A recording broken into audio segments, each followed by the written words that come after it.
কলমাকান্দা এই আশেপাশে 10-15 গ্রাম ডুবন্ত অবস্থা হয়ে গেছে। এই প্রশাসন থেকে কোনো আইনজীবী লোকে কোনো খোঁজখবর নেয় নাই। মানুষ চলাফেরা খাওয়া খাদ্য অসুবিধা হইতেছে। অনেকের ঘরে চুলায় আগুন নাই, অনেকেই ভিটার মধ্যে ছবি তুলে থাকা হইতেছে। যুগলপত্র নিয়ে অনেক কষ্ট স্বীকার করা হইতেছে, মানুষের ভোগান্তি করা হইতেছে। মানে রাস্তাঘাটে পানি উঠে গেছে গা, এখন আর কিছুদিন পানি বাড়লে পরে মানে ঘর বাড়ি ছেড়ে যাইতে গো, আশ্রয় কেন্দ্রে যাই লইতে হইব, কঠিন হয়ে যাবো গা। নিশ্চিন্তে খান স্বাস্থ্যকর অল টাইম পান। All time healthy life. এই যে আর একটু পানি বাড়লে বীজ তল হইবে, আর টেবিল পানির তলে আছে ডুবে ডুবে, রান্না খাওয়ারও কষ্ট হবে।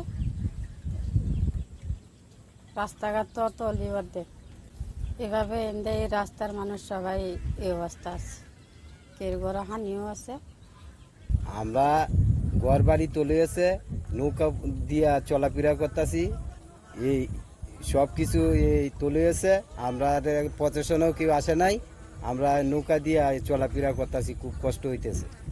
আসলে বিগত কয়েকদিনের টানা বর্ষণে এবং পাহাড়ি ঢলে কলমাকান্দার বেশ কিছু গ্রাম বন্যার পানিতে কবলিত হয়েছে। আমার কলমাকান্দা উপজেলার 3টি ইউনিয়ন, পোগলা, বরখাবন এবং কলমাকান্দা সদর, এই 3টি উপজেলা যেহেতু হাওর বেষ্টিত, এই 3টি উপজেলাতে বেশি সংখ্যক গ্রাম পানিতে কবলিত হয়েছে। সেই সাথে রংসাতি, খারনুই এবং কৈলাটি ইউনিয়নের কিছু গ্রামেও পানিতে কবলিত হচ্ছে। তো আপাতত আসলে যেহেতু হাওর বেষ্টিত এলাকা, এখানে বন্যার পানিতে কিছু গ্রাম বা কিছু মানুষের বাড়ি ঘরে পানি এসেছে এবং সেখানে বাড়ি আঙ্গিনাতেও পানি উঠেছে, মানুষের বসত ঘরে পানি ওঠেনি এবং ওইভাবে তাদেরকে আশ্রয় কেন্দ্রে নিয়ে যাওয়ার মতো অবস্থাও তৈরি হয়নি। শুধুমাত্র কলমাকান্দা সদর ইউনিয়নের বিশরপাশা প্রাথমিক বিদ্যালয় আমাদের, সেখানে 5টি পরিবারে 15-20 জন সদস্য আমাদের আশ্রয় কেন্দ্রে নিতে হয়েছে এবং তাদেরকে আমরা খাবার পৌঁছেছি।